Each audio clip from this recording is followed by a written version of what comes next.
আমার জবাবটা এসে যাবে। যেহেতু নেতা কর্মীদের চাপে আমি নির্বাচনে দাঁড়াতে বাধ্য হয়েছি, নেতা কর্মীরা যতক্ষণ পর্যন্ত আমাকে ক্লিয়ারেন্স না দেবে আমার পক্ষে উইথড্র করা সম্ভব না। কারণ আমার ইচ্ছা যতটুকু, নেতা কর্মীদের ইচ্ছা তার থেকে 90%, নেতা কর্মীদের 10% আমার।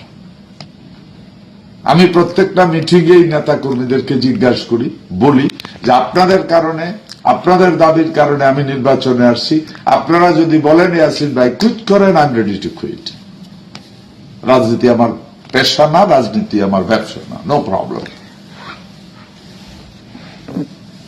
না, প্রশ্নই আসে না ইয়াসিন ভাই। আজকে দেখেন আমি দক্ষিণের লোকদের সাথে ম্যাডামের জন্য একটা মিলাদ পড়াইতেছিলাম। আমি বহু বছর দক্ষিণের সাথে রাজনীতি জড়িত নাই, অ্যাবাউট ১,৫০০ লোক। এই যে ওখান থেকে আমি এখানে আসছি। আপনি জান, আপনি যে কথা বললেন নেতা কর্মীরা এটা বিসর্জন দিয়েও আমার সাথে থাকতে চায়, এই ভালোবাসাটা কোনো মানুষের পক্ষে ইগনোর করা সম্ভব? যার বিবেক কাজ করে তার পক্ষে সম্ভব? আমার জবাব বোধহয় শেষ।